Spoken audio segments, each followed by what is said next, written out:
अस्सलाम वालेकुम। आज एक नहायत ही अहम मौजू जिस पर मैं बात करना चाहती हूँ वो है हमल के दौरान बच्चे की हरकत, बेबी मूवमेंट्स। एक बहुत ही कंट्रोवर्शियल सा एक टॉपिक है जिसके बारे में बहुत सारे मिथ्स हैं और इन मिथ्स को लेकर हामला ख़वातीन बहुत परेशान रहती हैं। इसमें सबसे पहले मैं ये क्लियर करना चाहूँगी कि इस सिलसिले में पेशेंट्स को बहुत ही बैलेंस्ड रवैये की ज़रूरत है। ना तो वो इस मामले में बहुत ज़्यादा बेफ़िक्र हो जाएं कि मूवमेंट ज़्यादा कम होती रहें और वो परवाह ना करें, और ना वो इस हद तक वहमी हो जाएं कि ज़रा सी डॉक्टर के बताए गए फार्मूले से हट के मूवमेंट हो जाए तो आप पैनिक कर जाएं, आप अस्पताल रश करें या आप परेशान हों।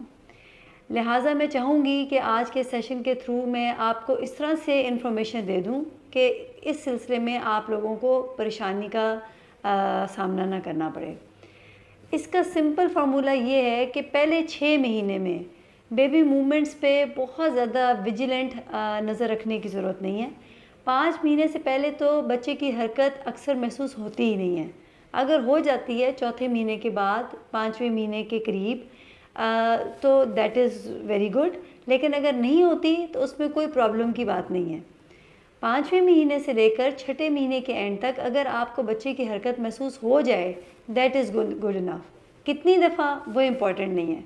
अगर आपको दिन में 1 दफ़ा, 2 दफ़ा, 3 दफ़ा बच्चे की प्रॉपर हरकत, किक या ऐसे मूवमेंट जैसे पेट में गैस हो रही है या बबलिंग या टिक, इस तरह की भी कोई मूवमेंट होती है तो वो काफ़ी है, और दिन में 2-3 दफ़ा भी बहुत ज़्यादा है।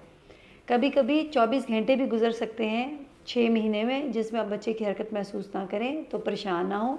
अलबत्ता अगर 24 घंटे गुजर जाएं और आपको हल्की फुल्की मूवमेंट भी महसूस ना हो, फिर भी पैनिक किए बगैर एक दफ़ा डॉक्टर को कंसल्ट कर लीजिए।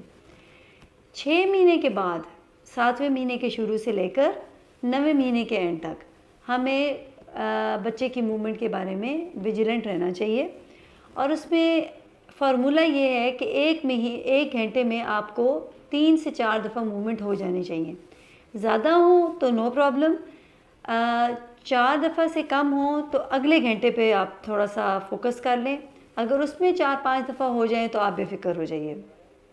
लेकिन ये याद रखिए कि बच्चे की हरकत पर बहुत सी चीज़ें इफ़ेक्ट करती हैं। अगर माँ परेशान है, अगर बच्चा सो रहा है, अगर माँ की औल आगे है, अगर बच्चेदानी में बच्चे का इर्द गिर्द जो पानी है वो कम है, औरत का बीपी शूट हो रहा है, ये तमाम वो चीज़ें हैं जिसमें बच्चे की हरकत कम हो सकती हैं, जिसमें से कुछ वजूहात नॉर्मल हैं। जैसे अगर बच्चा सो जाता है तो ये एक नॉर्मल वजह है, इसमें परेशानी की बात नहीं है। अगर ऑल आगे है और उसमें बच्चे की हरकत कम महसूस हो रही है तो इसका मतलब ये है कि बच्चा हरकत कर रहा है लेकिन वो आपको महसूस नहीं हो रही क्योंकि आपकी ऑल इंटीरियरली है, सामने की तरफ है। ये नॉर्मल वजूहात हैं। लेकिन अगर आपका ब्लड प्रेशर शूट अप हो रहा है और बच्चे के इर्द गिर्द का पानी कम हो रहा है, उस वजह से बच्चे की हरकत कम है, तो इस सिलसिले में अपने डॉक्टर से कांटेक्ट कीजिए, वो अकॉर्डिंगली आपको मैनेज करेंगे। आखिरी महीने में आपको बहुत ज़्यादा विजिलेंट रहने की ज़रूरत है। अगर आपको लगे कि 1 घंटे में 2-3 दफ़ा मूवमेंट हुई है जो अगले घंटे में भी इतनी रही है या कम रही है, या 3-4 घंटे हो गए हैं बिल्कुल मूवमेंट नहीं हुई, तो तब तो आपने बिल्कुल नहीं सोचना और आपने फ़ौरन अपने डॉक्टर से कांटेक्ट करना है। वो अल्ट्रासाउंड करेंगे, वो फीटल हार्ट रेट चेक करेंगे।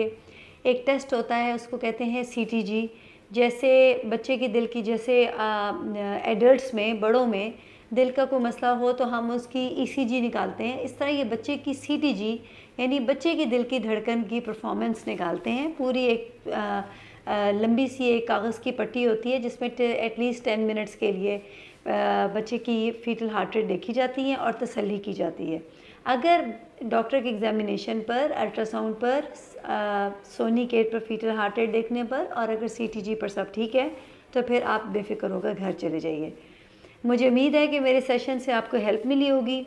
मेरे इन फार्मूलाज़ को, जो कि मैंने कोशिश की है कि साइंटिफिक लैंग्वेज से हटकर एक आम फहम ज़ुबान में आपको समझा सकूं और थोड़ा सा इसको कदरे इजी वर्जन में कर सकूं, आई एम श्योर कि आपको इससे फ़ायदा होगा। थैंक यू, बहुत शुक्रिया।